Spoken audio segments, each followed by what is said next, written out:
Yo, what's up, everybody? My name is GiftTime and Bailu, and this is Rugby Swag. I think the minute I stepped on a practice field for rugby, the calling happened. An 8-year plan to be on the team, and I was in it within 2 years. Don't wait until you are a pro to be a pro, right? And I walk around with a rugby ball sometimes, and they're like, what is this child on? It just looks like it was a heavy hit. It's up, it's not up. You know, that's the first time I played like professionally. I'm making rugby money. How can I make money outside of it? And those two Scottish guys, and they said, "Oh, you're here for the movie." That rugby is a game for all shapes and sizes, all cultural aspects. He looked at me and he says, "You guys are awesome." Yo, welcome to Rugby Swag, the show where we are here to change the ecosystem of rugby by talking to people about the opportunities they have found, created, or taken advantage of via rugby, as well as what is going on so we can continue to change the game. All right, I want to make sure that we're getting that in. And before we get started, please, if you are listening to this on podcast, by all means, please follow the show if you haven't started to already, because every follow adds to us being able to make another big change to the ecosystem of rugby and develop it into the machine that we really know it should be. And if you're watching on YouTube, can you please send me a subscribe and a like, and just one more, hit that notification. And lastly, y'all can always go check us out on social media. We're on Instagram at Rugby Swag Show. Instagram at Rugby Swag Show. Follow us in. We'll be able to try and talk and put stuff up. Make sure that we can give the daily dives that's going on within this rugby verse and how we can be able to continue to build it up from there. Y'all, we have a great show for you, and by we, I mean me, have a great show for you. First and foremost, we have a returning guest. We got Mick Fealey of Citizen Sports Foundation coming straight out of Colorado. Great conversation, kind of responding to some stuff that I talked about 2 weeks ago. You guys can check that episode 74. It is definitely one to be able to go into on what can be done to help USA Rugby, basically. But we really go into some depth about what it is that's going on in the world and how it is on a business side, because you know what? It is as important to understand the business as well as it is to understand the sports and field playing side itself.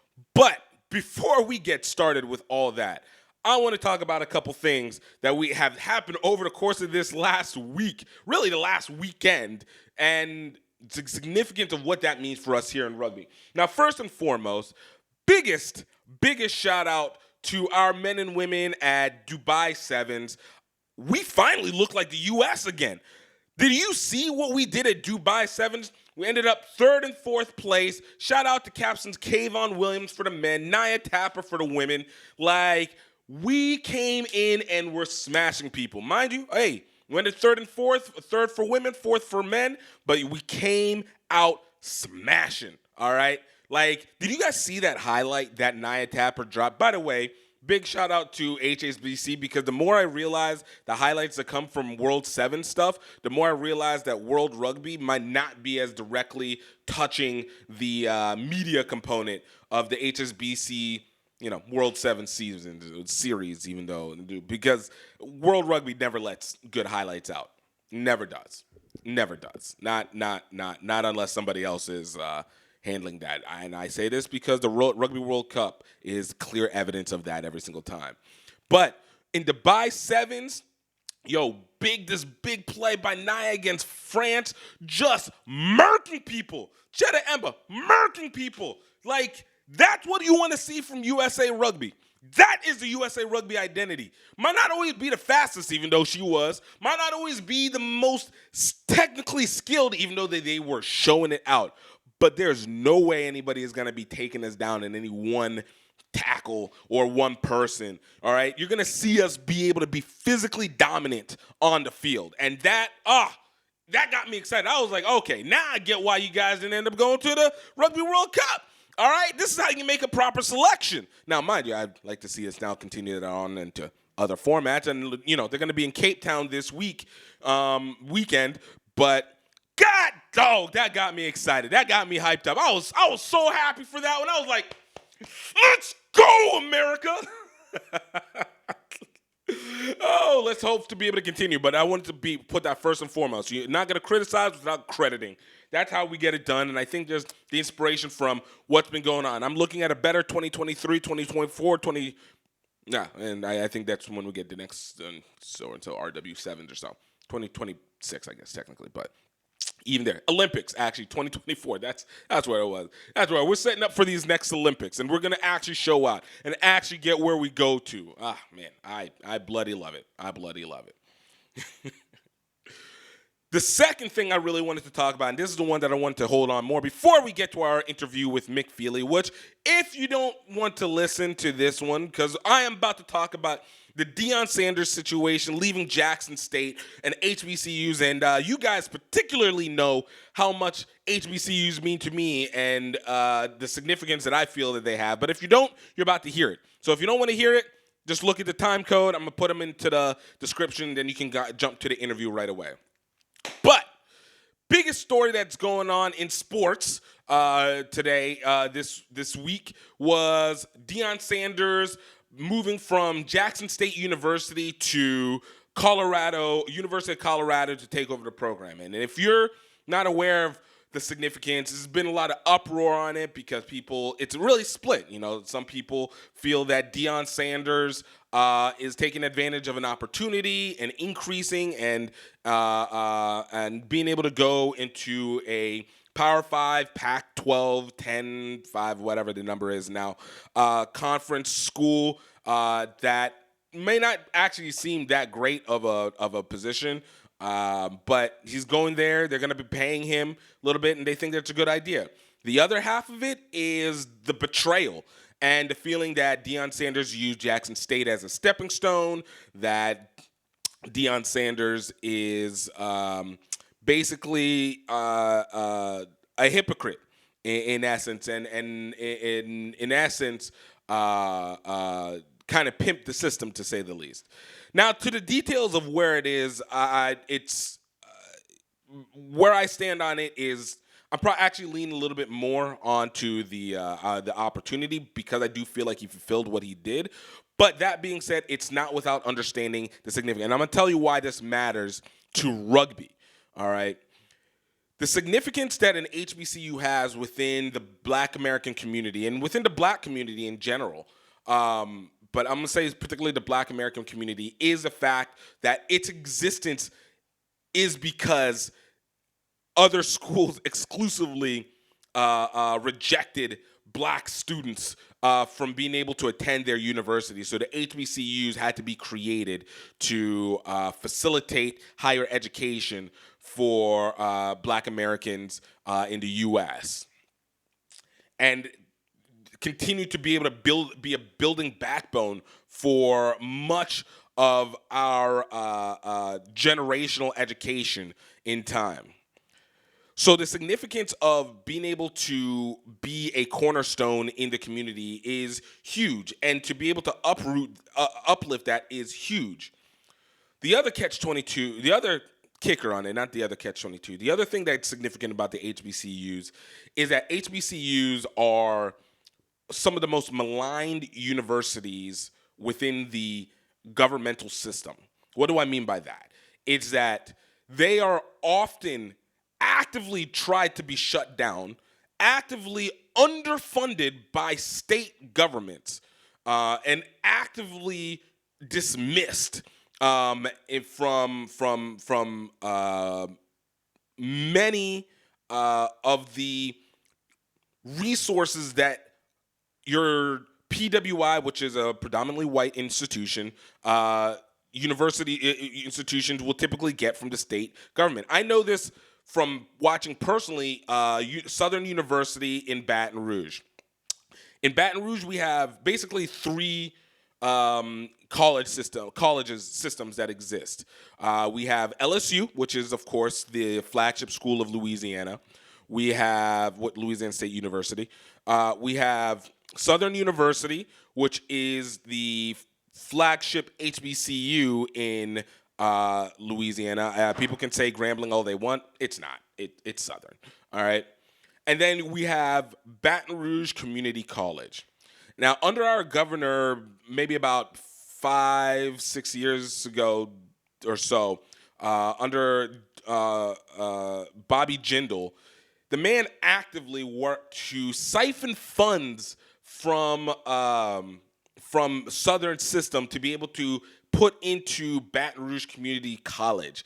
Basically, his belief was Southern is irrelevant. Basically, HBCUs in themselves are not relevant. You can do what you did in the HBCU at a community college, which already is just the level of insult that goes right there is wild. And basically try to financially break Southern to be able to fund a community college that simply would just act as a feeder to LSU so that there wouldn't be a state government that has to worry about paying for a Southern university system, which a system that impacts New Orleans and system that has a resonating effect across the rest of the nation, the rest of the state, and then would eventually even rambling in and of itself too, which has its own issues. This isn't uncommon in other places, all right? It is absolutely not uncommon in other states. And so whenever we talk about like needing to protect HBCUs, it's more significant than just like saying, oh, it's systemic racism and just us using it as a catchphrase. Like it's legitimately a thing. And so whenever it comes to the third point, which is the insecurity of having talent drain from HBCUs going to PWIs, another thing that is a real concept, another perfect point was before upper integration. Most black athletes went to HBCUs. It's where you get your biggest names. Jerry Rice coming out of that realm. Walter Payton coming out of that realm. You have a lot of basketball. I know football mostly. But, you have these great athletes, these great legends that came from HBCUs. And then as soon as integration occurred, of course, there was the brain drain, the talent drain, and, these athletes going to all these PWIs that have more resources, better facilities, more reach, more viewership, and it subsequently created a deficit within the HBCUs to the point where, you get the talent, but what always remained was the culture, which ultimately also started to some extent get seeped into these other institutions, which culture naturally does. But whenever everything keeps getting taken out but not credited, it becomes a strong issue and problem. So the Deion Sanders situation kind of was almost a beacon of light that goes to the HBCUs, and namely in through Jackson State, which is the University of Walter Payton. The factor was you had a guy who was a superstar coming into an HBCU, not just a star, not just a well-known player, a superstar, had the attitude, the gravitas, the knowledge, the technical skills, the credibility to be able to talk about this and actually be significant in what the in making a change. And that's what he said he came to do, to come and make a change the perspective of what HBCUs have on the in the athletic world, particularly in the football world, change the mentality of HBCUs within the community, increase the facilities, get better reach, be better than what has been occurring now. And his motivation was the George Floyd case, which honestly has been the bigger motivation for a lot of companies to bring HBCUs to the light. In reality, I want to say maybe the last 6 years, it's been reached outside of the community that already was either in attending, participating, or had some direct connection to HBCUs. The last maybe 5 years, we've started to see a little bit more increase and a little bit more recognition towards HBCUs. But with that being said, Deion Sanders came in, shown light. Jackson State was able to go 10-2 the season before and be able to get so much attention And we know about the recruiting Travis Hunter. Well, if you don't know, Travis Hunter was a 5-star, which is a top-level recruit. Highest of the highest recruit. He was the number 1 overall player. He was the number 1 defensive player coming out of high school, and was recruited by Deion to come to Jackson State, which is basically unheard of in HBCUs in modern era. A lot of people are going to say 5 stars have come, but usually 5 stars you typically have come in either prior to 1994 or they came in through after having to go through what they call it's basically like a lower level of football. Like if you're not eligible, it's like community colleges and stuff. You have eligibility issues, and then you can't continue on with the school that you have, and so you have to kind of build up your grades, and then you enter back into the recruiting bed. So you'll have former 5 stars, but very, very rarely, almost never do you get a direct 5-star, well-known athlete in the high school recruiting realm that bypasses schools like Alabama at the time, Clemson's, LSU, Georgia's, Michigan's, where they are able to say, we're going to go to a university that does not typically have the reach, the resources, the facilities, or necessarily the access to a national championship in the traditional sense. Rocked the sports world here in the U.S. Rocked it. So I say all this to say the significance of what Deion did and putting the spotlight on HBCUs cannot be quantified. Actually, it can. It was almost $185 million in economic value, almost another $100 million in press and promotion. Like it was significant. It was significant, and he did. He's basically gone back-to-back SWAC titles, and SWAC is a conference, and about to aim for another national championship. Again, so I come back to say this because I need to give the background to the significance of what it means for rugby. When we talk about HBCU rugby, when we talk about rugby in HBCUs, I need it to be understood that we're not talking about creating an element that provides us more athletes or better access into the black community or better access into what we consider as elevating the game through talent pool. No, that's not what it means. This is exactly what people who attend HBCUs, participate in HBCUs, support HBCUs absolutely want to protect against. It's another version of a talent drain. Basically like, hey, we just want to use you as a resource, but we don't actually want to resource you. No, putting rugby inside an HBCU means that you are tapping into not just a culture, you're tapping into a sacred culture. You're tapping into an opportunity to not just get the hearts and minds of people, but to be able to change generationally the entire culture and thought process that hits not just the community inside, but in fact impacts everything outside of that HBCU community. That means I can say from my own experience as the founder and director of the HBCU Rugby Classic that a lot of people in rugby itself here in the U.S. and definitely outside the U.S. had no clue what an HBCU was, which was always shocking to me because, again, I had one that was right down the street from where I lived, literally was a 15-minute drive from where I live. And you find people that can't say HBCU or they go HBU or HCU or HSBC or, because of the fact that it was just not in the forefront of their minds. Like people have a concept of black colleges, even the ideas and understanding of it is not fully understood.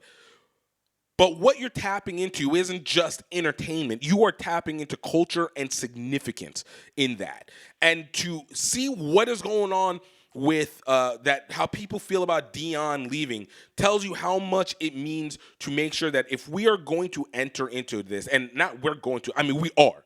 Like, it is happening. But it needs to be understood. This isn't your chance to go start talent draining. This is your chance to be able to utilize it, learn, and add that into the community threshold of what it means to be a U.S. rugby person, or even more wider scale to be in the rugby community as a diverse cultural sports entity. And I feel like rugby has this opportunity beyond anything else, not even soccer, which is the single most popular, single most technically diverse cultural sport in the freaking world.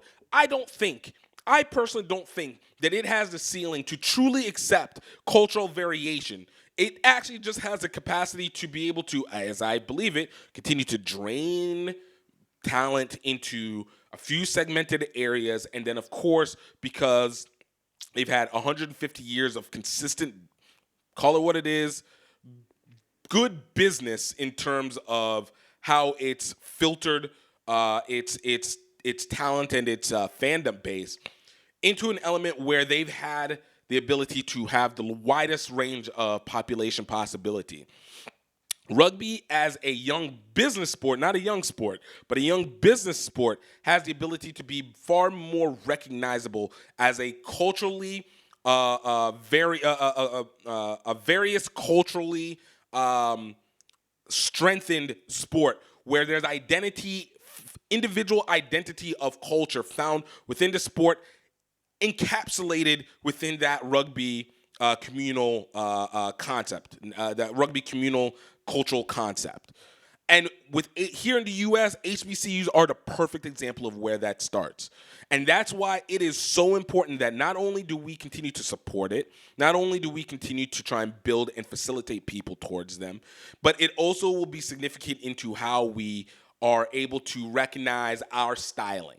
Again, like I said, we're not trying to talent drain or resource drain. It's about trying to intertwine the culture and pull from that and recognize where it comes from and utilize that as part of our identity moving forward, part of our identity coming into what the next game is, coming into how we do our stuffs. And it will have a significant value overall, a huge, huge value that you actually will not be able to quantitate within the development of rugby in the U.S. and subsequently development of rugby around the world, because of the fact that it will be as subtle while as obvious as it could ever be. And it's one of the reasons, it's almost exclusively one of the reasons why I actively push for rugby into HBCUs, and I will actively always be trying to make this event bigger and bigger and bigger and better as you ever can imagine. It is huge in this element. Absolutely huge in this element. And while we're talking about that, since I may as well transition, don't forget to go get your tickets for the HBCU Rugby Classic. Y'all just go to hbcurugbyclassic.com and go ahead and get your early bird tickets. This is about the cheapest it's going to be. The deal ends December 25th. By Christmas, this will be done. So basically, get yourself your Christmas present for your kids, for your family, for your friends, whoever, for the HBCU Rugby Classic. You get some great entertainment taking place Washington, D.C. at Howard University, one of the creme de la creme universities within the HBCUs, and definitely one of the creme de la cremes of the U.S. We're talking about the school that gave us Chadwick Boseman, the school that gave us Zora Neale Hurst, the author, the school that gave us the great Thurgood Marshall, the first Black Supreme Court Justice.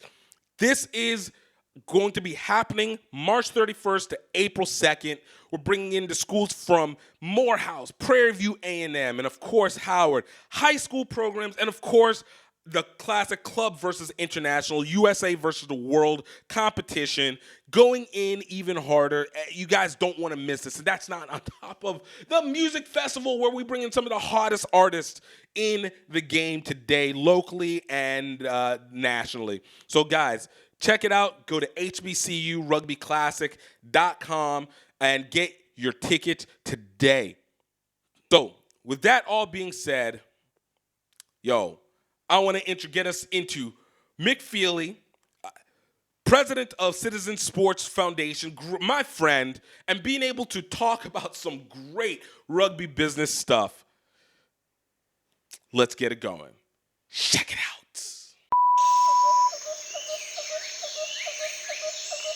Hey everybody, this is just the Break Train sending out a personal little video diary to all you people out there, where I am going to document me riding most of the way between Singapore and Tokyo for the 2019 Rugby World Cup.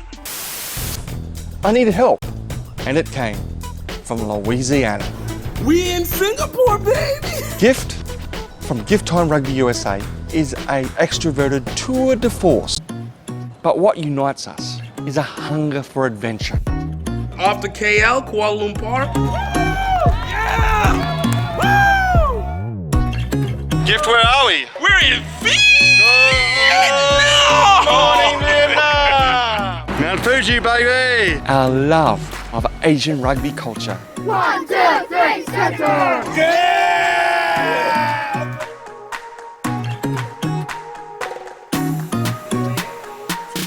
Rugby is starting to develop here in Cambodia for women as well. Valkyries, the mighty, mighty Valkyries!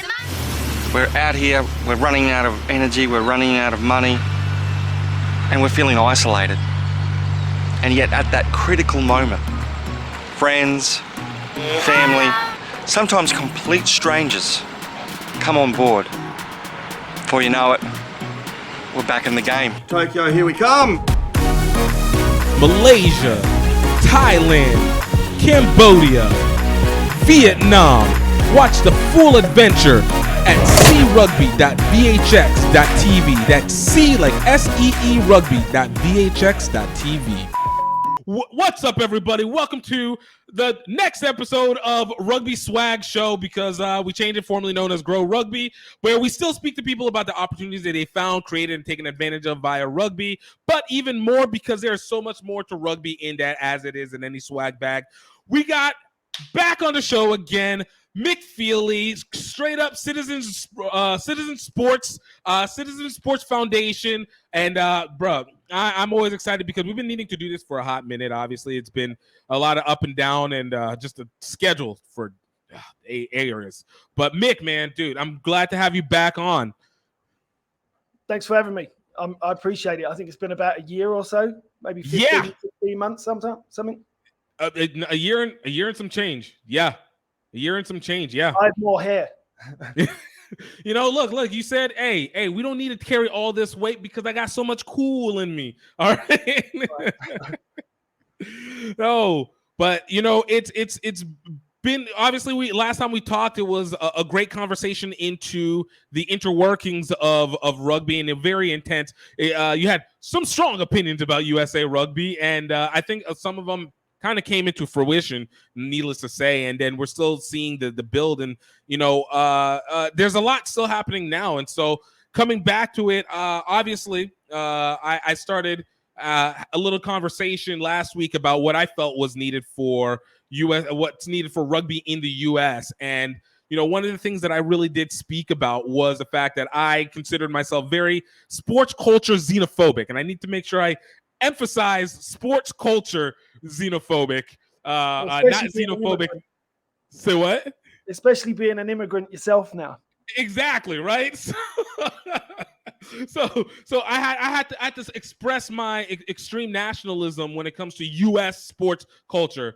But I know there were some things that now you have a lot better perspective, and we want to be able to talk about. But still, speaking on what's going on in the U.S. and then add to that, did you get a chance to read Goff's article as well? I think you did, definitely did, yeah. So kind of wrapping within that, since this has been the theme of the last 3 weeks, you know, kind of kicking in. I want to get your ideas on your thoughts initially on obviously USA Rugby men not making it through to the Rugby World Cup and what that means. So the floor is yours, my friend. I'm not really surprised, to be honest.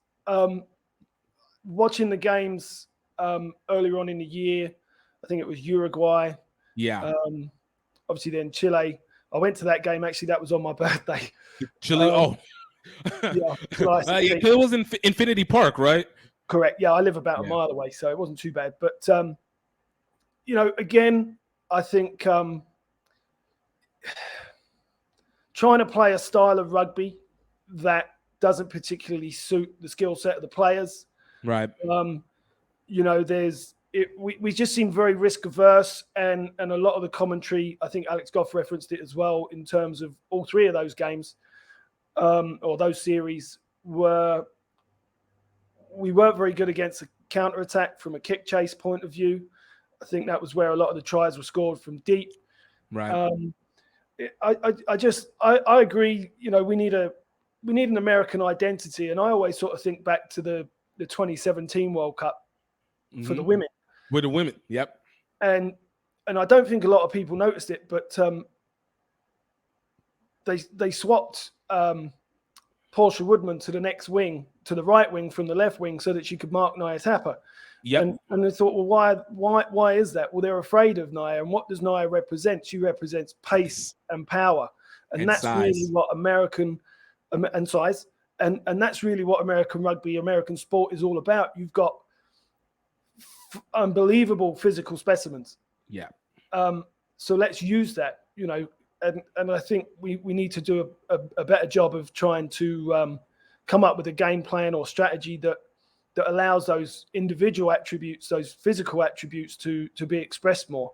Now, you've got to have a balance. There's skill set piece, right, all kinds of different things. And ultimately, I think discipline is what kind of undid the men, undid the women as well in a lot of issues. You know, the penalty counts are savage. And I think that comes back down to game understanding, knowing the laws, knowing the situation. Right. Pressure is a big part of that as well. You know, I don't particularly think we should throw the baby out with the bathwater. I think we just need to take a little bit of a step back and look at it and say, okay, well, what can we do to improve some of the skill sets, some of the decision making, along with refining a strategy that sort of better complements the athletes that are on the pitch.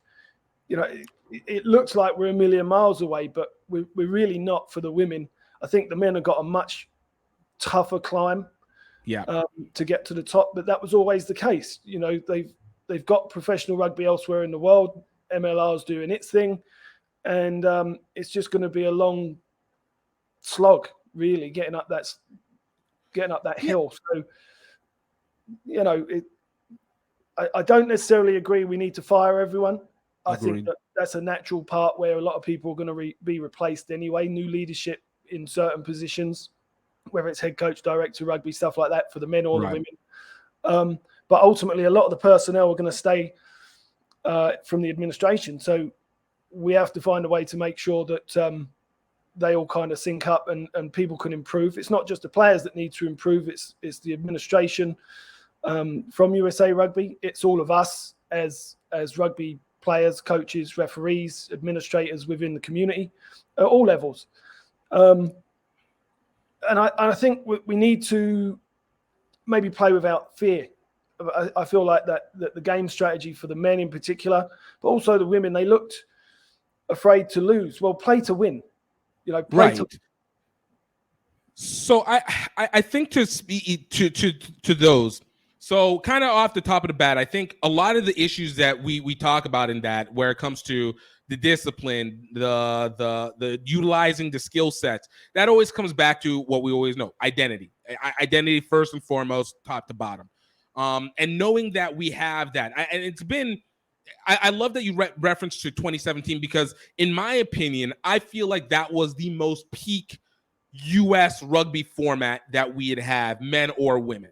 I think top to bottom it was our aggressive play. We saw our best players match up, and despite the fact that it was a team that ended up in fourth, it was a very close fourth. Like the distance between Canada, U.S., Australia, and New Zealand, and Britain, more so, was not so distant as it felt before, and it felt like everybody at least knew what their job was.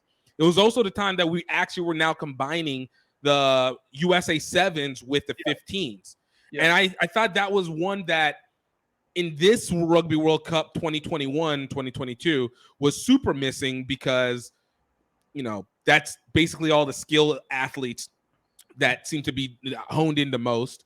And then even from this men's qualifiers, it felt like we've been rehashing the same guys from 2018, but just never adding in those sevens guys as well too, which we've never actually seen them all really come onto the field at the same time, but for the Olympics and where we just had a little bit of a transfer over of a couple 15s guys over there. So it feels like that element has prevented us from being able to see a full maximization of the skills on the field. But I think even to my point, and I'm in agreement with you, I don't think everybody needs to be wiped out from the administration. Obviously, like you said, natural changes are going to come. But I've always felt like the biggest issues that always come with the U.S. has been what happens off the field. I think we have played the game of what's our talent over and over and over again for the better part of the last 60 years now, doing this over and over and over and over again. But the thing that never seems to get solved is what we're doing behind the scenes. Where is the money coming from? How are we elevating our best players? Like you spoke about the MLR, and I appreciate the MLR for its name and it's doing efforts to kind of push the brand forward. But I found that, whenever you get things like, I think it was Steve Lewis who talked about, like, the MLR is not about developing the national team, it's about making money, but it's also horribly losing money at the same time. So it's, what is the purpose of you being here? Or, the concept of, we were supposed to get day-to-day play, day-to-day training for players, but, we have players who can barely make ends meet. And while I get it for a startup, I recognize early stage development. I don't recognize poor strategy in projecting the name. Like, I think I remember one of the times earliest was whenever, I think John Goodman was used as a celebrity inspiration, a celebrity spokesperson for one of the teams. And I was like, John Goodman? Who's been watching John Goodman since 1995? Like, why are you bringing this in? But it's also, again, an understanding of the people who are in that position, who own the team, know what they know, because that's of a certain era. So I feel like there's been huge disconnects when it comes to what actually works as a marketing tool to actually attract new talent, attract better sponsors, attract maybe not necessarily investors, but new consumer bases, new customers, and bringing them in to address themselves into this sport that becomes clearly has all the tools needed to be able to thrive. It literally has all the tools, except for these commerce elements to it. So whenever we're talking about what happens with the national team, it always seems to me, it comes back to, how are we doing our commerce? How are we doing it? Everything else, how are we doing? Our coach doesn't want to live in the U.S. Why? They would feel better. Well, if we paid them more, or if we held more, or if we could pay more and make it to coach to stay, that plays in. Or what do we do with our training combines or anything like that? So for me, it always seems to come back to, what are we doing from the commercial end? And that even impacts the grassroots side too, which we know this is a worldwide problem. Well, I think when you ask the question, how are we doing with our commerce? I think the answer is always poorly. Right. I think there's a lot of different elements to that. First of all, I would respond and say that if you look at the balance sheet for USA Rugby, the coaches are all well compensated, well enough compensated to demand that they live in the US. I think that needs to be a policy change. Right. It's impossible to get out and talk to coaches, talk to players, look at up and coming youth, look at up and coming college stars, etc., when you live in South Africa or London or somewhere else in the world. Is what it is. I think people got jobs for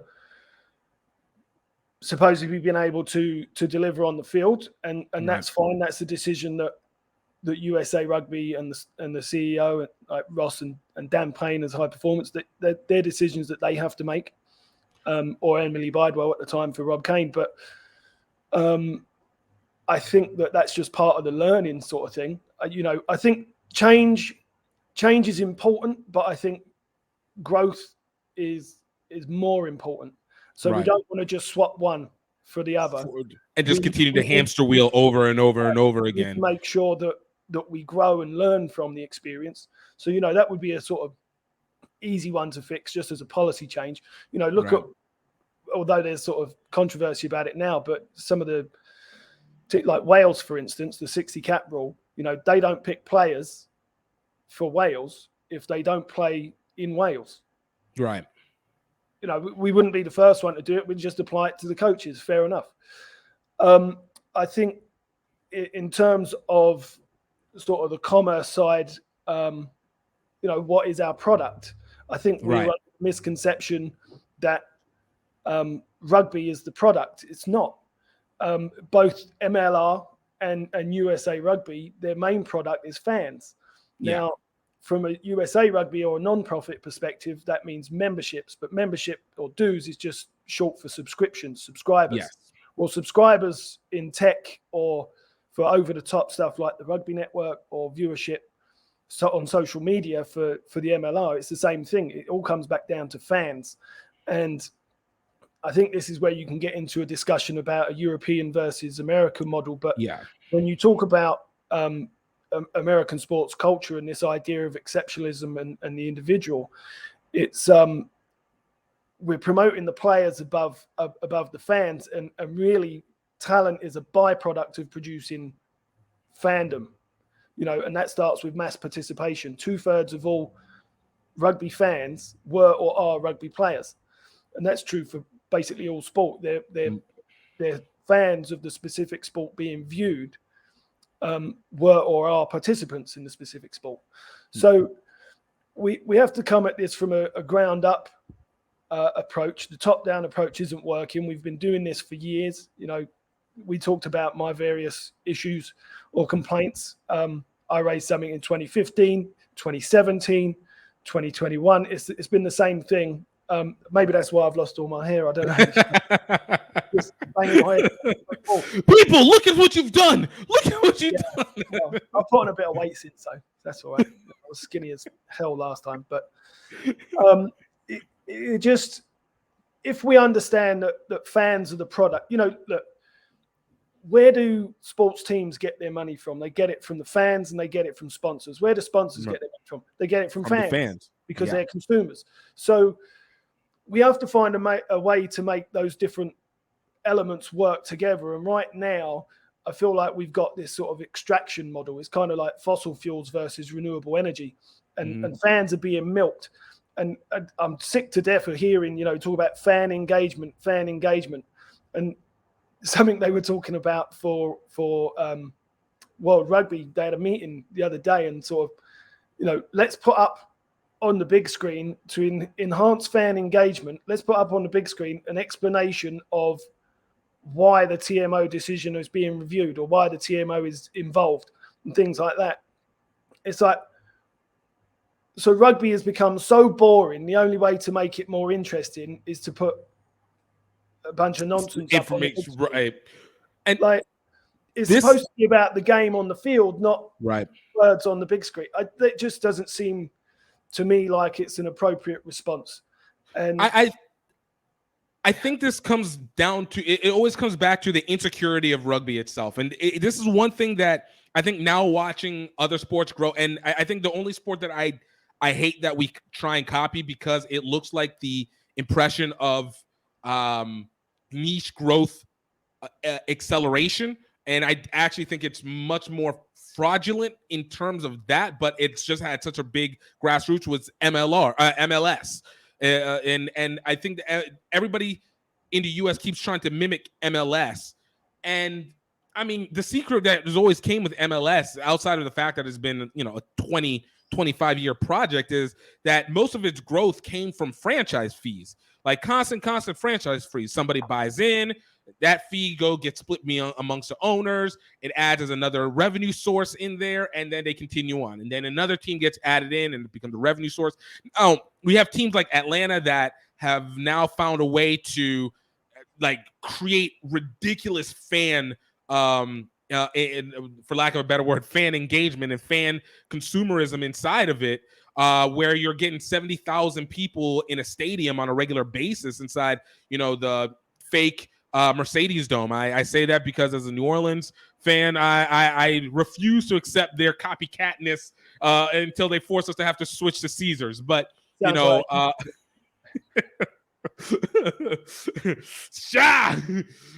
like, but they're able to put it in. But I feel like they've actually put together a plan of how to bring consumers, how to bring fans, and how to get them involved in. But then, of course, soccer has had the 40 plus, 50 plus years of real deep grassroots engagement. So when it comes to something like rugby, you look at, whenever people talk about they need to keep fixing the sport, or it needs to be faster, or whatever the on-field product, it's that insecurity where it's like the on-field product is fine. It's doing exactly what it's supposed to do.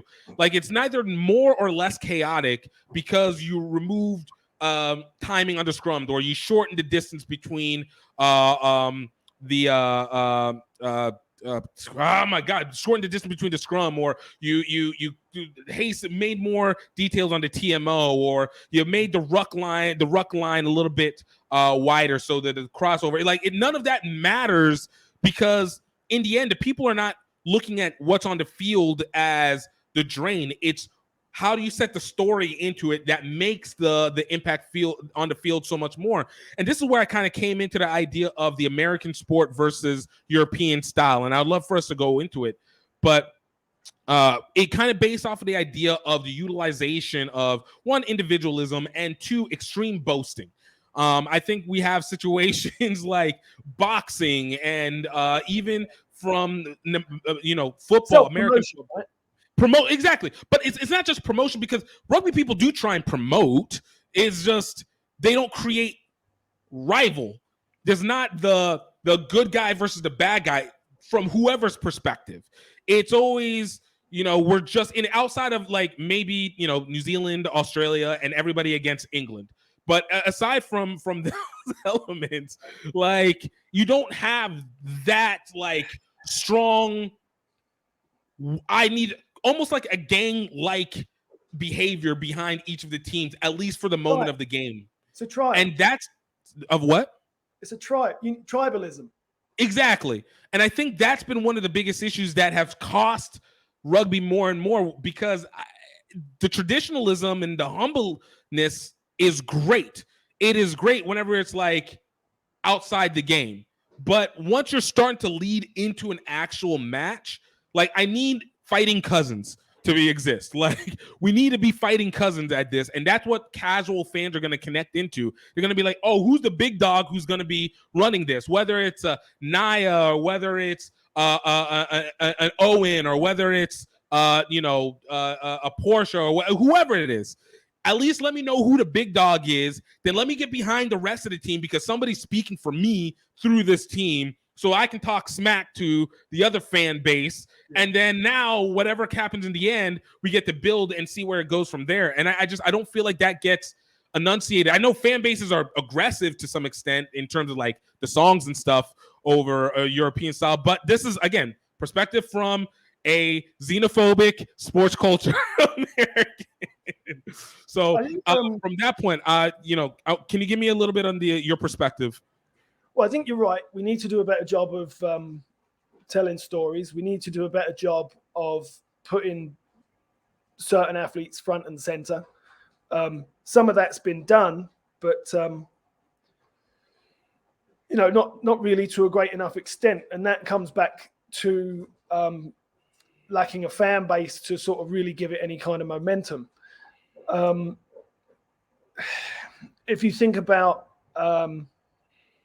say this World Cup right now, and you talked about certain things, or I think the Goff article talked about Ilona Mayer. Did I say that right? Ilona Mar. Ilona Mar. Okay. Yeah. Sorry about that. She was doing a great job on social media, but like, one of the questions is, well, why wasn't she playing? Right. By all accounts, the USA women did quite a good job of promoting and doing things on social media. But at the end of the day, when you're at that tournament, you've got to deliver on the pitch. So it's not one or the other. They're not separate. It's all connected. I think that, I think somewhere that Major League Rugby kind of struggles a little bit is to, again, put forward some of those superstars.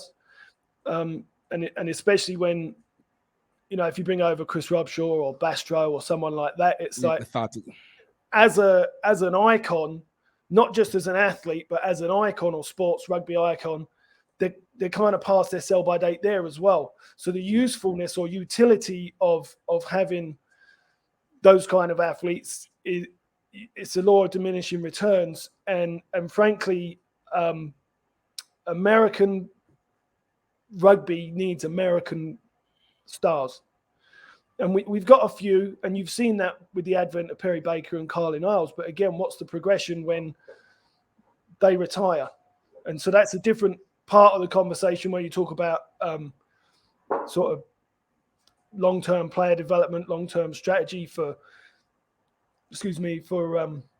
replacing those players and making sure part of it is making sure that you're staying at the top of your game, and you've always got the best players on the team. Now, it's true, I would say that they were the best players on the team. They could be there still, or some of the best players, and they're also the biggest stars.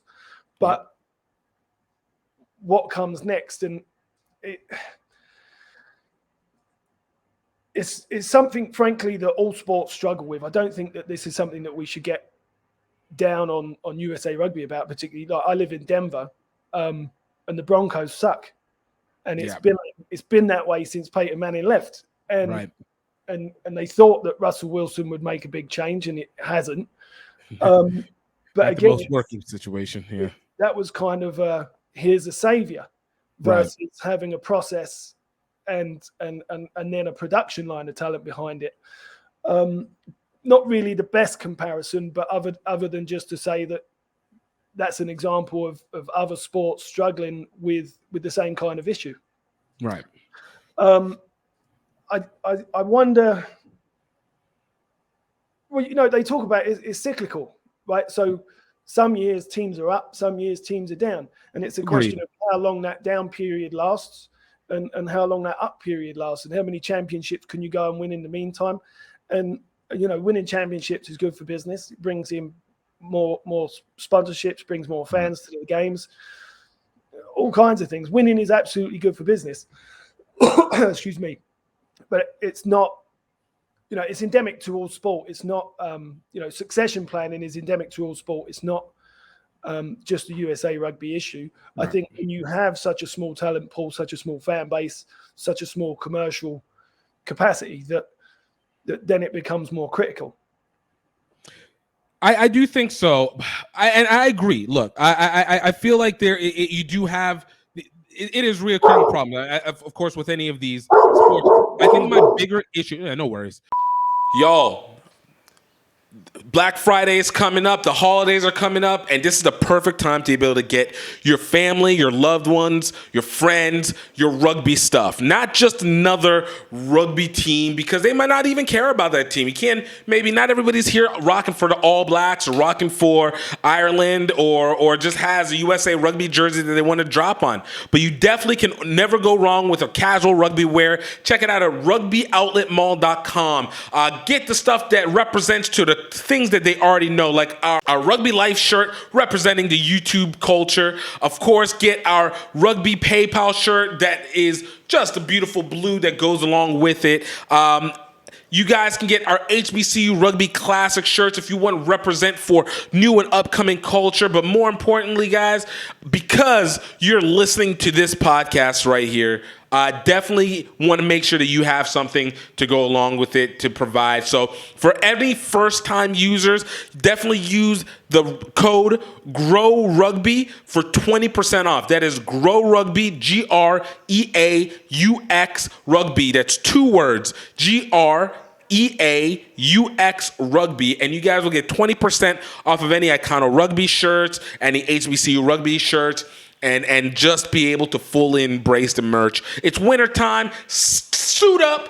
Get representing for your rugby anytime, anywhere, any place. It's going to be worth it, man. Hey, he wanted to be part of the process. Yeah. But what I was saying is, I do agree with you on the fact that these are issues that are reoccurring with any sports program, niche or traditional. And of course, you do have your waves of years. I think the issue that I'm having with it now, and it continues to play out, and I'm hoping now gets addressed over the course of this next, 7 years, 6 years, 7 and 10 years, is that the lack of ability to change or the lack of effort to adjust into it. So, where I talk about USA Rugby in this, and I understand like the USA Rugby PR team and it's tough because there's very, very few people doing way too many jobs at the same time. So I respect the notion of what goes on there. But whenever you have a player that's like a Perry, or like you had with Carlin, irregardless of what you felt like he was on the field, or what you had with Danny, like outside of a few smidge conversations, I feel like their stardom was absolutely wasted. And it wasn't even a factor that it had to even be created. I know for me personally, almost 70% of the people who would come to me who are outside of our rugby community, who would come to me about somebody in rugby, almost 70% of them talked about Perry Baker. It used to be Carlin Isles, and then it switched over to Perry Baker. And it would always be after seeing the highlights, whether it was the ESPN or seeing it on YouTube or seeing the clips around, and get sent to me in my DMs constantly. But Perry Baker never got pushed further than a couple World Rugby awards that did not get promoted high enough, and basically everything within HSBC. Outside of that element, I didn't see him talk on any other podcasts.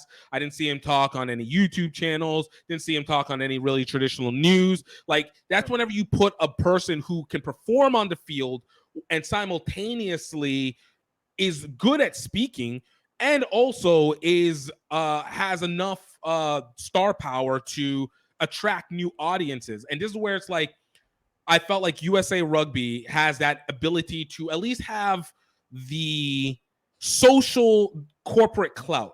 Like, they might not make a lot of money, I can understand that, but there's at least a official standing for them, that if you're going to connect with a bigger company, or if you're going to connect with a big marketing distribution source, whether it's Fox or whether it's a podcast or whatever, like, you can at least say your name and say, hey, can you put this guy on here? And we can maybe find a way to pay him to be our marketing tool. I feel the same goes with MLR. Like, you talked about Chris Robichaud, like the diminishing, like, players from overseas and coming to play to increase the quality of the field. While I'm not against it, to be honest with you, I get it.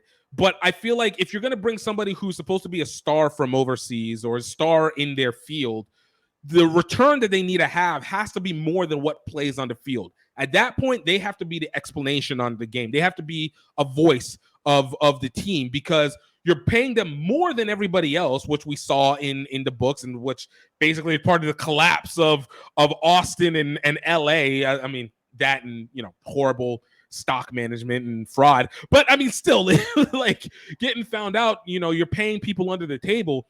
If you're going to pay these guys under the table like this, you can't treat them like a Russian oligarch plays, soccer or rugby in Russia. Like, you need to actually utilize them for a financial return. And the other catch that ends up being, though, a lot of those guys are not very interesting to talk to at the same time. So you're kind of in this like catch-22 where it's like, all right, he's good player, but so super soft spoken and is almost afraid of the camera, but you need him to be the marketing tool to actually bring more fans. And I don't even think it has to be just Americans. It just needs to be interesting people who actually can do that. So whenever it goes to like building into the fan base, I don't think the fan base is actually that small in comparison to anybody else. If freaking pickleball can get stupid investments, and pickleball that nobody cared about until literally 2020 is all of a sudden now the hot sport, and can have their fan base and now has $1 million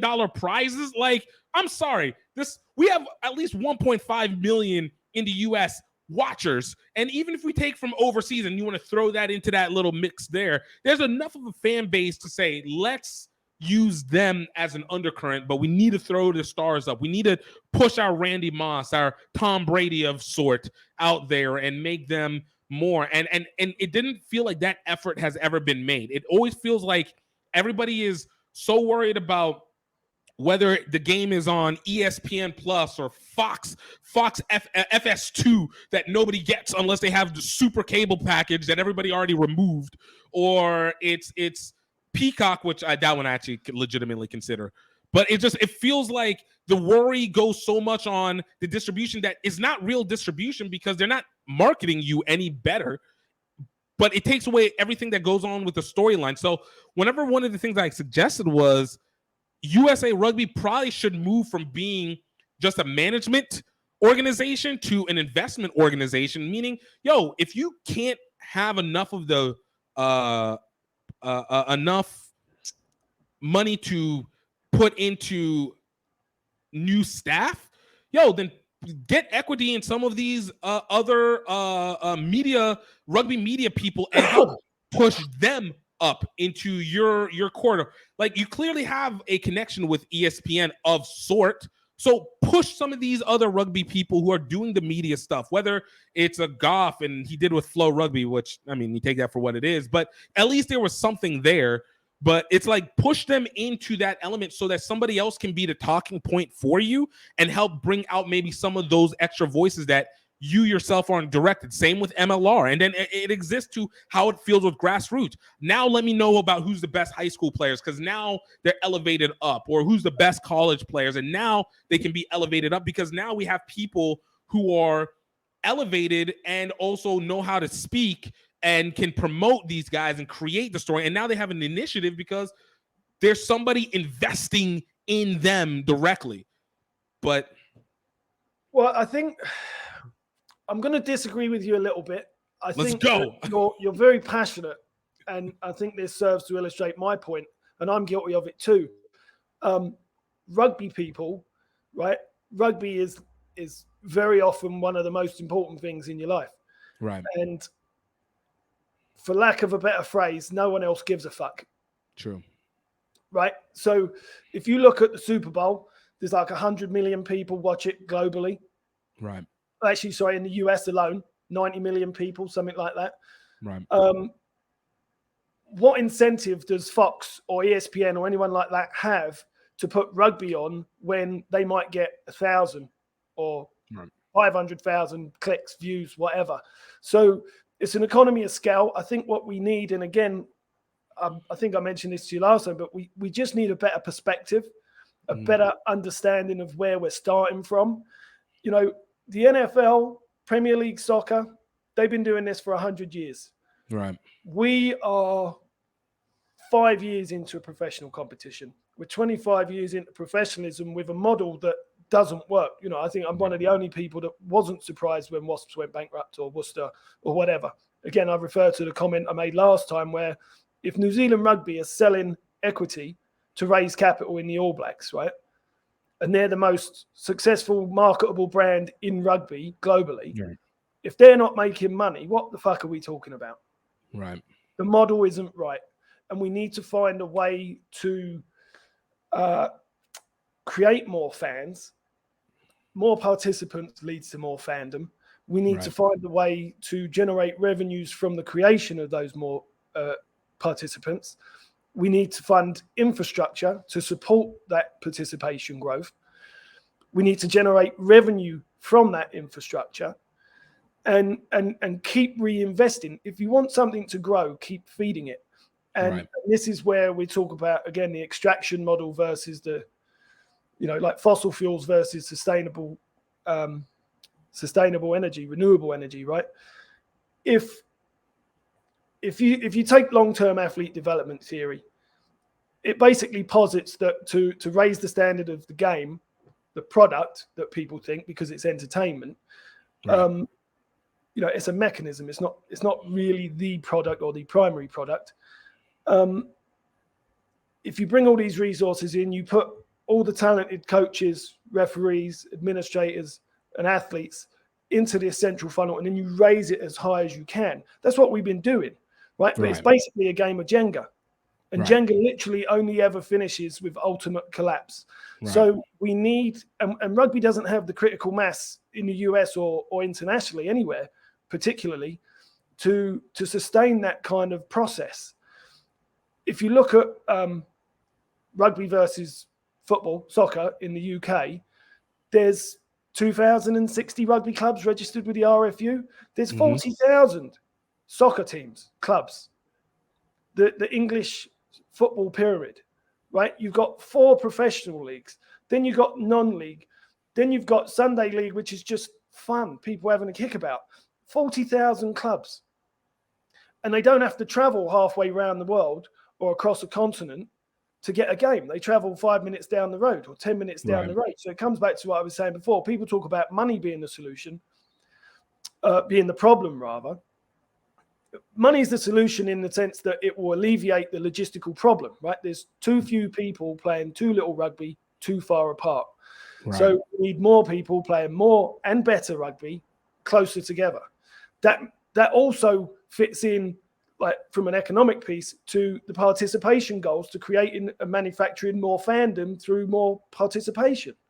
And if we can do those things and tie that into some sort of strategic plan that says we're going to build and develop the infrastructure and we're going to capture revenues to keep sustaining that growth and development, and then we've got some sort of story that we can tell to people that might be interesting. And I don't think it's necessarily a story that we need to tell on an individual basis, although they're component parts with the athletes. But really, the biggest story we've got now that the World Cup's coming, right? We're the sleeping giant. Well, the World Cup's coming, so let's wake him up. Yeah. Or her up, right? Waking the giant. That's a great storyline. We're going to do X, Y, and Z to accomplish 1, 2, and 3. And I think it's okay, especially, one of the things that I haven't heard from anyone, particularly in rugby, is now that the World Cup's coming, we're not talking about winning the thing. Well, part of the point of hosting a World Cup and part of why it was so humiliating for England to get eliminated in 2015 in the group stage is because when you host it, you've got home field advantage. You should do better. You're expected to try and win the fucking thing.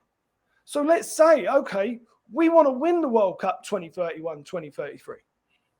And let's use the next tournament in England for the women, and then the 2 tournament or France. France and then England, yeah.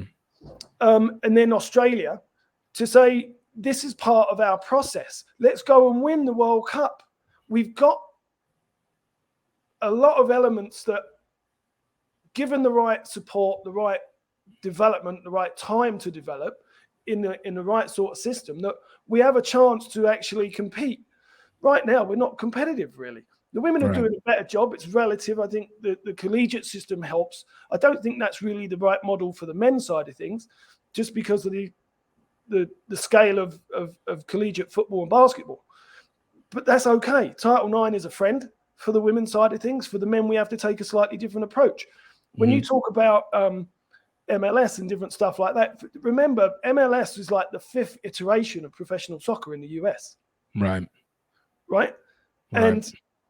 And the World Cup, like, they're talking about this World Cup being a catalyst for all this participation growth. We had all that participation growth with soccer prior to the World Cup, and then a capstone where we were able to increase more participation for soccer, and MLS was able to sort of capitalize part of that. But we're not doing it in the same order for rugby, so it's not necessarily apples to apples, and we're making a lot of assumptions if we posit the idea that, well, the World Cup's coming, everything's going to be all right. Well, it's not. And again, MLS took 25 years to break even. Right. Premiership rugby. Premiership rugby and MLS are probably a better comparison point. But MLS has got better attendance figures. MLS has better attendance figures than the NBA and the NHL. Stadiums are bigger. But scarcity breeds value, so NBA tickets are much more expensive. Right. So It's 6 of one, half a dozen of the other. And we just have to do a better job of taking a step back, giving ourselves some perspective and saying, okay, here's where we're at and here's where we want to be. I want to win the World Cup. I've always wanted to win the World Cup. I think America's capable of winning the World Cup if we do certain things. What we have to remember is winning is an outcome. It's the result of a process. So that process requires the right inputs. And frankly, you know, on the one hand, Eddie Jones would be good. I was watching a podcast, I think it was called the High Performance Podcast, and Eddie Jones said the first thing that he told the players is, I want you to be self-sufficient. Well, when we take that perspective, like that would be a good thing for Eddie to come and say that to American rugby. But American rugby isn't looking for Eddie to tell them that they need to do the work. They're looking for him to come in and be the savior. Right. And that comes back to the exceptionalism thing. You know, if you've got Tom Brady, you're always going to win. Well, not anymore. You know, or Russell Wilson, this is the solution. Well, the Broncos are the worst offense in the league. So that's where the silver bullet sort of thing comes into it. And I know Adam Hughes talks about it a lot, silver bulletism. I think the silver bullet for rugby is we have to say, this is our objective.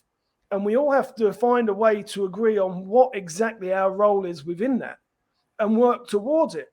And if that means that you're filling the water bottles for an under-8s team on a Saturday morning, well, you're doing your part. And we all have to, and this is where it comes back, you know, you see, like Belichick, do your job. Well, that's necessary. That's an important part. And we have to find a better way of making those people feel valued, that they're contributing, not just, oh, if it's professional, it's all that matters, because that's nonsense. Right. You know, where do the fans come from?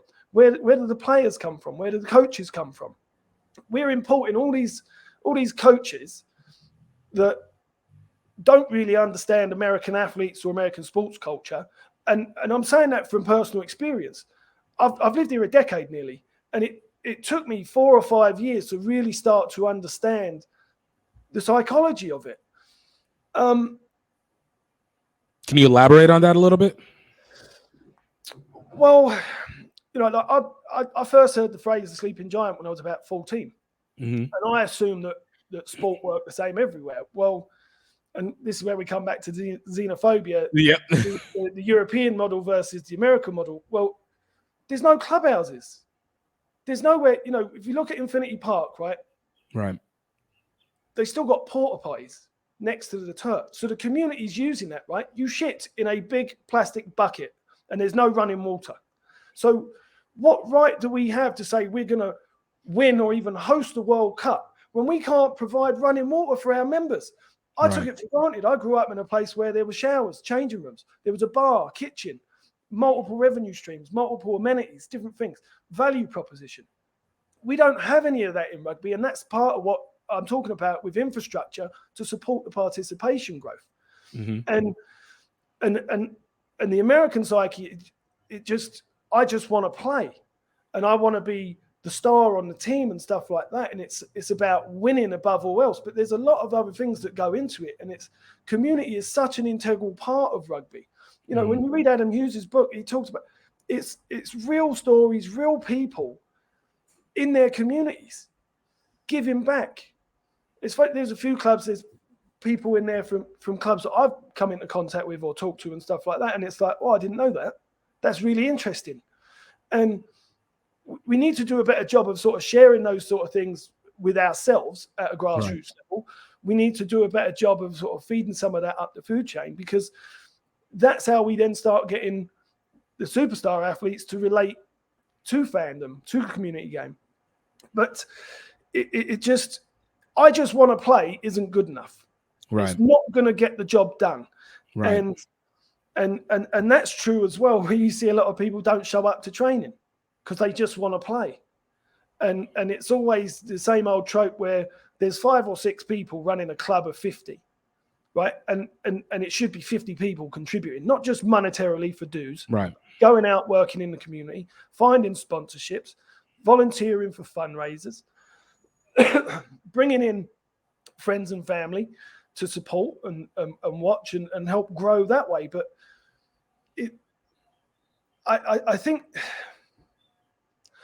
really the silver bullet needs to be that we need to change, and that change needs to come in the form of growth, and growth will come in the form of a whole range of elements, whether it's facilities or coach and referee education, technology, management, communications, sponsorships, other revenue streams, revenue generation. But first and foremost, there's got to be an honest conversation. And we're not really prepared to have it. And again, that comes back to perspective. Where are we really at? Right. And we make assumptions like, well, and you did it and I've done it before, but like, why don't more people care? Why don't people care as much as I do? And that's just a fact of life. And our job is to try and make them see the benefit. But ultimately, that's going to take a long time. You know, is 2031 a long enough run up? Barely. Yeah. Barely. You know, I went to the University of East London, right next to the Olympics, and that was like a 5-6 year run up from when they were given the games to when it was delivered. And yes, the government's involved and everyone's doing as they're told, and there's a whole lot of money coming in for it. Right. But that's a 5-year sort of build up to create more participation and fund more infrastructure and education and stuff, so that you've got that participant base. Some of it would produce talent that could compete, but the majority of it was to find or create fans that would want to watch it once the event arrived. So let's have a long-term strategy for that. We've got enough time, but we need to have that conversation now. I haven't seen anything other than really wishful thinking in terms of the bid stuff. And frankly, I don't understand, having read things like the London bid document as part of my studies, and what they had to put together in order to win the event, it blows my mind that we even got the World Cup.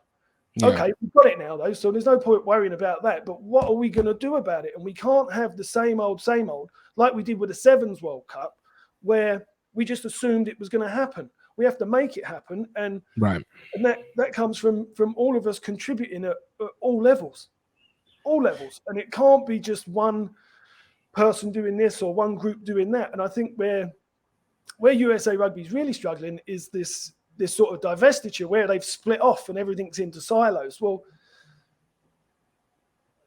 we're fractured and we're weaker that way, right? You know, united we stand, divided we fall. I think it's a little bit difficult whenever it says like we're so divided, but I also feel like at the same time we're divided because we're starting to have people define their roles a lot more, and to the point that you made before, where it's almost a Belichickian do your job. It now has these little separations where people are trying to focus in. Now, that being said, now there's those conflicts that exist. Like I think the college conference battle is by far one of the dumbest wars, quote, that's going on right now, even if I understand where both sides are coming from. And I totally get the sides, but it goes to the fracturing that you speak of. But at the same time, I do wonder that is a lot of the issues that we are seeing that comes from like maybe that lack of community or one person doing everything. It's starting to finally see rugby burnout, because while we've only been professional, 5 to 25 years, I mean, again, rugby really came in strong entrance 1962, and you saw national team elements. I mean, since the 1920s, 1910s. That was 100 years ago, man. Say that again. That was 100 years ago. But that's my point. Like, get past that. Those glory days are gone. But that's what I'm saying. Like that's kind of the where I go to. Where is the what we have to do again? Because it feels like the same game has been repeated of saying, well, we need to grow grassroots. Well, and I do agree with that. But it's like we've seen it with there's play rugby, and then there was the ambassador program that was funded for a little bit, and then it's try and get a ball in everybody's hand. But you have a situation like I know my friend Teresa in Baton Rouge, who she basically runs the youth rugby program by herself and tries to gather that. And I wonder, because there's the incentive has always been passion for the game and development that now people are starting to be like, what is the takeaway that I'm getting from it now? And it's not adding up. The math isn't mathing, as they say. And, people are starting to burn out. And that's why we're starting to see the steady decrease in the numbers, because the perspective, and to what you said, the perspective is getting skewed. It's how long do I keep pushing for more people and more unity and more community, but I'm the only one that's doing the work, or I'm the coach and I literally have the job of 50 people. And of course I can ask from a college side, I can ask the players, but they're college students, so they might not be really wanting to get in. Or from the club side, I can ask the other players, but everybody's trying to live their lives and kind of social club it here and there for the most part, outside of the D1s, and even that's a bring in. And then from the youth side, we're developing so much where it's people I think are starting to burn out. That's why I always say, like, it feels like the last echelon is the commerce and PR. And even speaking to your point of nobody cares, I agree. But I think it's even worse that nobody cares, and then nobody is actively and intentionally constantly trying to show it in the face of doing it. Like, I just did a recording where I was like, yo, I remember back in the 90s, I think one of the reasons why I actually seeded loving American football was movies like The Little Giants and Remember the Titans. And, you had these little stories that seeded into your childhood nostalgia, but it wasn't you directly playing, and you weren't even really watching the game itself, but it always was a reference point. And we know, like, NBA, Space Jam, like, I knew Michael Jordan because of Space Jam first before I knew him as a player, right? And so it's like you have those elements, but I don't see us doing that from a grand scale. And whether it's worldwide or US, it's indifferent. The problem still maintains the same, where it's like, of course New Zealand has to end up needing money, because who the hell's making anything that's kicking in outside of I need to participate? Where's the passive participation, I think is what gets missed. And that's what makes it care. And I feel like that part constantly gets lost. And so the fracture just comes because everybody's like, I did my part and nothing's changed. The team still sucks. We're getting to Rugby World Cup, but we went bankrupt the last time for sevens. And what are the results that I'm getting to see out of it? And it's like, that's where the culture change. And maybe sometimes I get very centralized into, all right, now it's time to hype up individual efforts. Now it's time to be a little capitalistic. Maybe we need to find a way to gravitate other people's platforms, because we just might not have the logistics to be a clubhouse country. But we know the high school, we know the college team. Maybe we need to find a way to reevaluate that element and remember what it is that we're trying to build. And I love the fact that you say we want to win the Rugby World Cup. Like, maybe this is what it's needed to say we need to win the Rugby World Cup. And that's why I always keep maybe lambasting hard on the European system. Not so much that it's bad, that it's just like, maybe it's too much community in the sense of everybody has to be on the same page. And it's more like you have to have maybe a few really invested, really centered, really incentivized leadership groupings that kind of drag the rest of the organization, because the group thought just is not group effectivity. It's just group idea,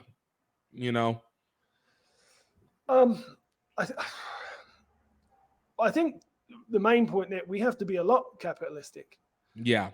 If you look at youth sport in America versus, say, the NFL, for example, youth sport as a collective, and that's all sports that are involved in youth sport, it generates about 15-16 billion a year. So the fifth major sport, or the fifth major league sport in America is youth sports. Yeah. And so there's an awful lot of revenue there, but we have to ask, where's that money going? Right. And as a community, all we do typically is spend money, and we try to bring money in. it sickens me every year because this is the same model from USA Rugby where World Rugby's just giving them handouts. But you see the national team players, you see every spring, once people know they're going to nationals, out come the GoFundMes, right? Yeah. That's adults asking other adults to pay for their hobby. Well, what's my return? What's the benefit? Do I feel good? Okay, that's a benefit. But benevolent budgets are a quarter the size of marketing budgets. So if we think about that, then marketing budget, okay, that's sponsorship, advertising. What's the return on investment for sponsors? How can we make sure that we're delivering those benefits and then leveraging those benefits as much as possible to make sure that sponsors stay engaged at a community level all the way up to the national team level? And so that's where we have to be capitalistic about it. I think that we also have to, we talked about this before, focus on where do we spend that money and so own part of the supply chain. If you look at World Rugby, they just bought Rugby Pass. Yep, I saw that. Rugby Pass owns 50% of the Rugby network. So that's World Rugby owning part of the supply chain. It's an over-the-top subscription. So I think long term, you're going to see things like the Rugby network get all of the TV deals instead of Flow Rugby for MLR, because they partnered with the MLR in terms of Rugby Pass and MLR owning the Rugby network. But you're going to see that with the Six Nations, the World Cups, other things. And I wouldn't be surprised long term if the Rugby network is the platform that is presenting the World Cups 2031, 2033.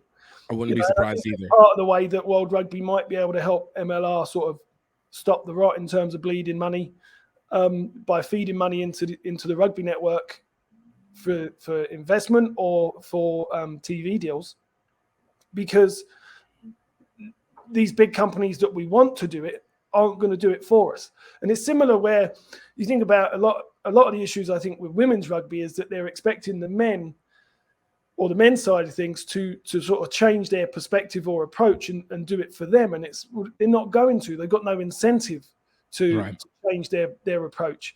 And so we have to find ways to make them want to do it. I wonder, look, it's all connected. It's all connected. We can't do one without the other. So we need a better sort of structure in place where we've identified roles and responsibilities. What is the role of schools and club rugby? What are the roles of community like SROs or state rugby organisations? What's the role of MLR? What's the role of USA Rugby? Right. I don't think that they should be necessarily siloed or divided into, we do this for men, we do this for women, we do this for college, we do this for youth. Because a lot of the jobs and the roles and the responsibilities or the tasks are the same.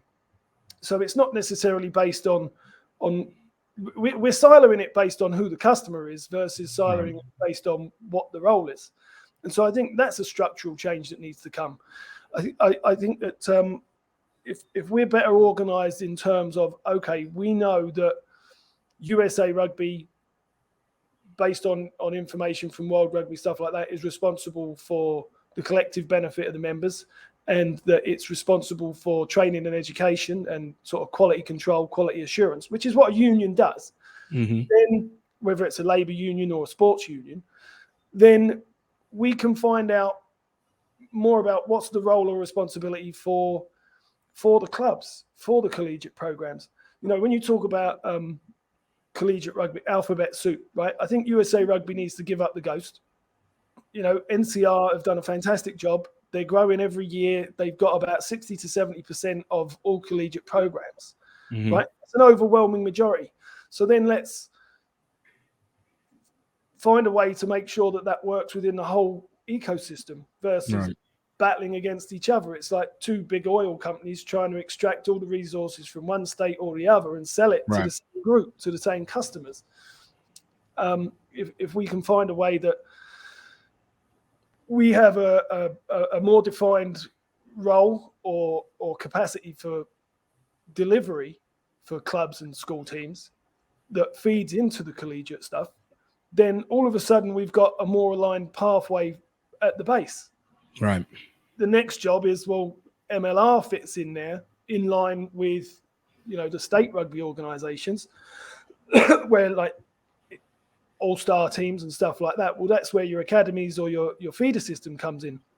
Right now, and come back to what I said about LTAD and Jenga and not having the sides of the pyramid.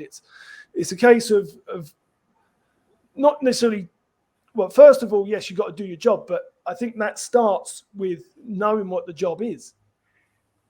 Everyone's out there to try and win. Right. Well, yeah, because winning, frankly, is more fun than losing every week. Of course. I played on my secondary school team when we were in year 7, 8, and 9. I don't think we won any games. My club team was out there winning county championships every other year. So it was 6 of one, half a dozen of the other. But it wasn't what kept us going. It wasn't why we were participating. Winning wasn't the be-all and end-all. And beyond sort of 9th grade, then you start to be more competitive, take it more serious, learn how to train and be better athletes and more competitive. Well, that's fine. And that's where you start to see players leave and go into academy systems, whether it's rugby union, rugby league. We had a couple guys end up playing for the London Broncos Academy and stuff like that. Went on to semi-pro careers in rugby league. Some lads went on to play semi-pro, pro in union, kids that I grew up playing with or against. But again, it comes back to, know what your job is and then do it well. And I think that I'm not sure that USA Rugby knows specifically what their job is. First and foremost, they're a union, and so they're supposed to represent the members. They've devolved power to all these different groups, and everyone lapped it up. Like, yes, now we're in charge, but in charge of what? What is your job? You still haven't defined your role. I was on a call for, well, I won't name names, but one SRO AGM in the summer, excuse me, and the president of the organisation advocated to the adult clubs, do not bother with youth programs because they're going to leave and go to college somewhere else and never come back and play. It's a waste of time. Well, my club, I was back home in London 3 weeks ago, and the only thing keeping the club alive is the youth members. Yeah. The program. The men have gone from 6 to 3 men's teams if they're lucky. Right? There's a 30 to 40% reduction in men's rugby participation in England right now at the community level. Well, that's basically across the board. So when you've got that lack of participation, you've got that lack of fandom or that lack of reaction of fans. And that's why you see people like Worcester and Wasps going under. There's just not enough fans. And again, that's back to perspective. And rugby's got this whole, some of it's entitled sort of attitude, some of it's holier than thou. And we're all guilty of it. I'm as well. I love to be right. But I think it's an important conversation to have. And if we are serious about hosting these events, about making all this money that they're talking about, like, at what point is it not just wishful thinking? At what point are we going to make it a reality? What is the plan? And again, we had a strategic plan sort of announcement come out from USA Rugby 2019. Yeah. Not a lot's really been done. There's no deliverables. And frankly, why do we have, for example, why do we have Rugby Colorado and Rocky Mountain Rugby as the state rugby organizations? One's for youth and one's for adults, when it's the same job. Right. So it's not based on, or it shouldn't be based on, who the customer is. It should be based on what is the roles and responsibilities of that organization within the ecosystem. Where do they fit into that framework? What input are they providing to the process so that we get the outcome that we want? And again, then there's got to be parts of those organizations that are dedicated to,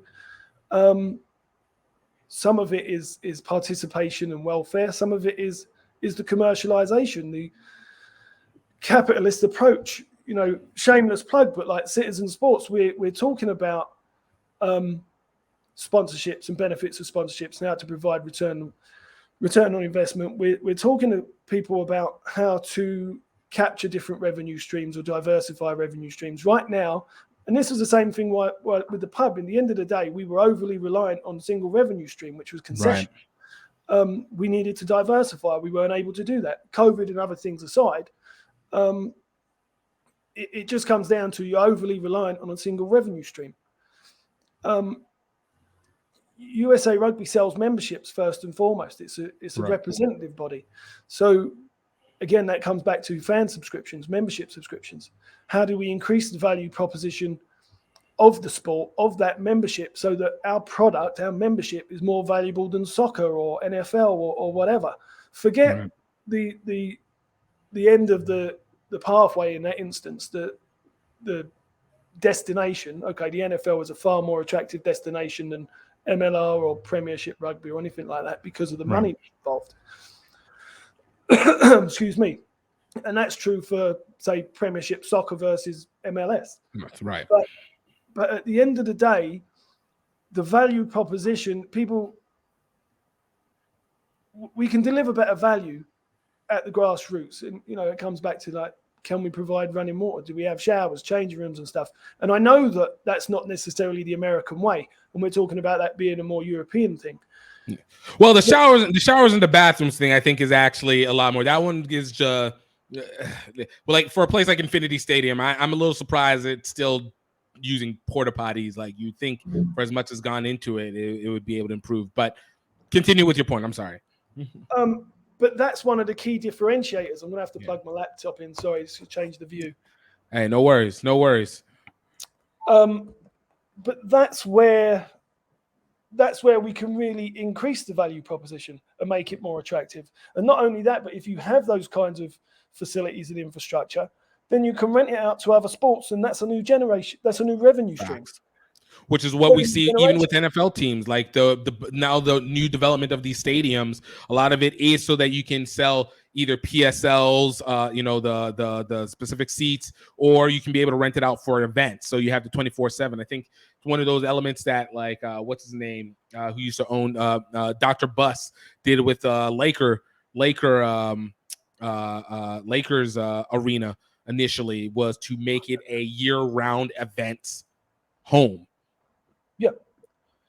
I think SoFi was a big one for that, right? When they visited it. They're no longer just stadiums. They are entertainment centers, community entertainment developments. There's one in Colorado Springs for the soccer team, and they've got all kinds of retail and housing and hotels and things like that going into it. Right. There's a lot of stuff that's already been done and continuing to be done in terms of diversifying and making these things more appealing to business and investment. And I think that there's an opportunity for rugby to get in on that, especially with the World Cup coming. But none of that's going to be available if we're committed to simply putting that into college or NFL football stadiums. Mm-hmm. Right? So what's the legacy impact there, or impact beyond? In the Olympics, they call it legacy impact. In rugby, they call it impact beyond. But if you've not built any facilities or infrastructure or stadium, then what's left behind that people can see and rally around and go to and benefit from?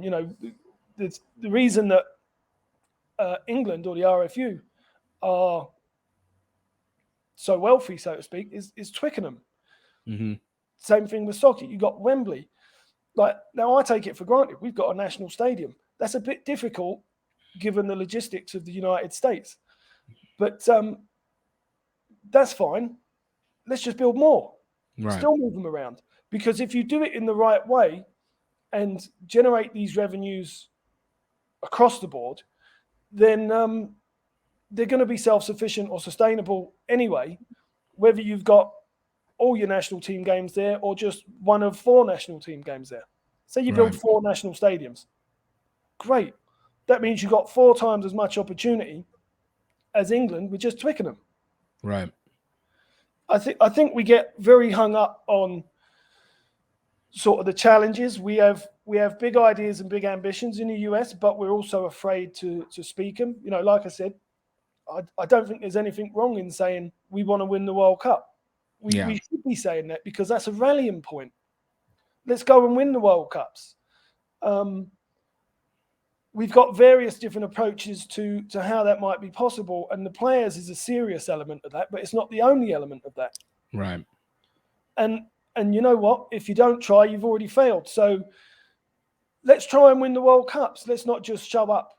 Let's not just be there to take part, because that's not the point of a World Cup. You show up to win. That was one of the issues. I think. Now, I don't know so much because obviously I'm not involved with the team, but my impression was with the Women's World Cup, they were just very happy to be there. And I think after the extended cycle and COVID and all of that extra training and commitment and stuff like that, that was warranted. But where's the belief to say, well, we're not just here to show up and make up the numbers, but we're here to compete and try and win. And that was one of the best things I think when you see with Canada is that I think they had more belief this time than they did when they made the final in 2014. Right. You know, and I know some of the players from there, like used to coach Tyson Bukaboom, and I knew some of the players that were on the squad in 2017 and 2014, and there seems to have been a mindset change that has eluded the Women's Eagles. I think that they've got to a point where there's a lot of players playing in England. They're in the Premiership. They're earning a little bit of money. There's status that comes with that, but it's also you have to produce. That's where you do have to do your job. Right. At the end of the day, when you get to a World Cup, that's where winning is the be all and end all. And we're just making up the numbers is not good enough. So I think I'm sort of waffling a bit, but like that's where a mindset change is more important in terms of the performance. I think that we need to be able to state certain things like, hey, we don't want to just make the quarterfinals. We don't want to just make the semifinals. We want to win the damn thing. Right. And then have an honest conversation about, well, what does it take to win this? What is required? What is required for that to happen? And if that means professionalizing the WPL, then so be it. Let's have an honest conversation about what we need to make that happen. And you know, and you see stuff with the WPL. They're doing a lot right now to try and inspire and sort of kick off this movement. Well, about time. And I'm glad that they're doing it themselves, because they've been waiting for a long time for somebody else to do it. Men in charge to do it, and they don't care.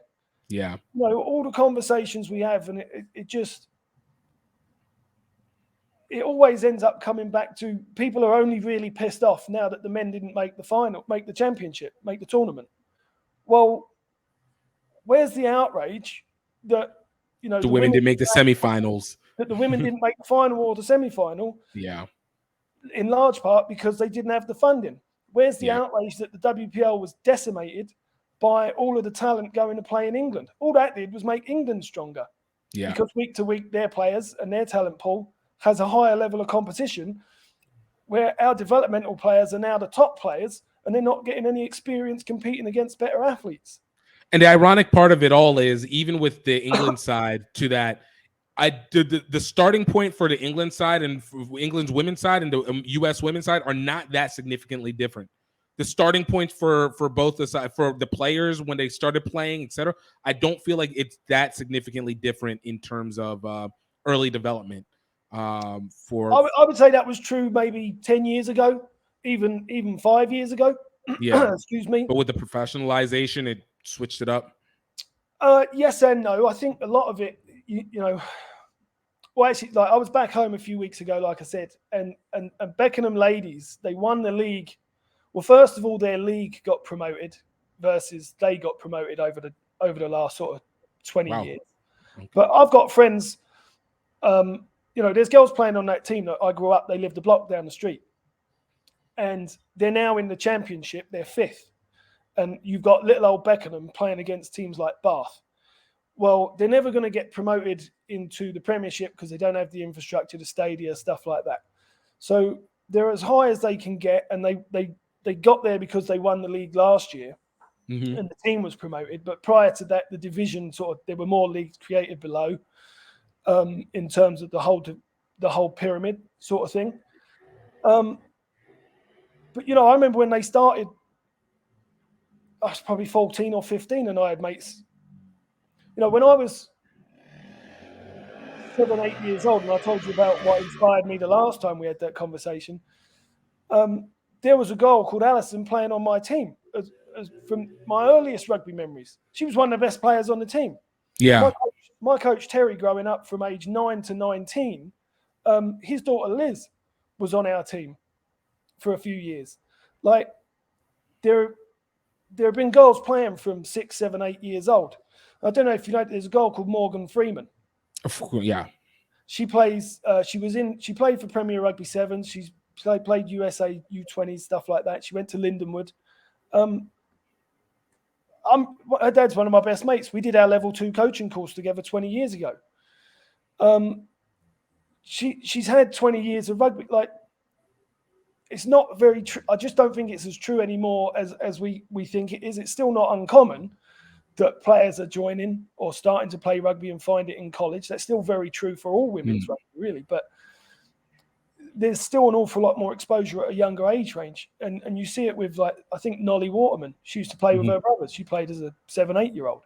So that's where we really need to get into. I don't think that's going to be overly helpful come 2033 World Cup, but beyond that, in the 2030s and 2040s, those 7 and 8-year-olds are going to be the stars of the future. So again, that comes back to infrastructure and supporting the growth in the community and the grassroots. I just wonder. It's not one size fits all. I think. Right. You know, like I said, the silver bullet is change, and that change needs to come in terms of growth at all levels. Right. I think that growth is a better perspective and understanding of what the roles and responsibilities are. I think growth is being adult about it and saying, yes, we want to win the World Cup. Now, is that a pipe dream right now? Yeah. But we're hosting them. We're never going to get a better opportunity to try and win one. To Right. bring in the investment that we need as a catalyst to accomplish those things. So let's start trying to rally around it. That's the story we need to tell. This is the awakening of America. This is the awakening of American rugby. The true awakening. And right now, it just doesn't seem to me, you know, if we're focusing on single athletes as the entirety of the story, you've got a couple chapters of the book, but not the whole thing. Right. You know, I like what Adam was doing with his book, This is Rugby, but a lot of it's focused on adult clubs and well, there's youth as well. And what are those clubs doing to have youth programs to feed into it? And it's just all of this. Well, that's where it is the group thing. It's like, oh, well, we're the best. Well, we're not. So let's have a conversation about what it takes to be the best. Right. And I don't know. I agree. I will make one caveat on that, though, and I feel like we keep sidestepping. We always talk about the Rugby World Cup in 2031, but I think we also need to remember that and 2031 and 2033. But I think we also need to remember 2028, the Olympics, because I think that one will actually will be the true ripple effect. Win the 2028 Olympics, men and women, then it sets off to 2031 and 2033 because it sets that aspect. And honestly, that I think that should be as much as the pressure on as anything else, because they do have, you know, as you said, they're all connected. It's all connected. But aside from that, I think on that point, man, I don't know if there's anything more that we can add at this point, but I think we can rediscover it. But I'm thoroughly enjoyed this conversation. Thoroughly enjoyed about the polls. You know, this is basically what it is. But is there anything that you want to leave with people on any new ventures you're doing, or anything that you want to be able to promote, basically?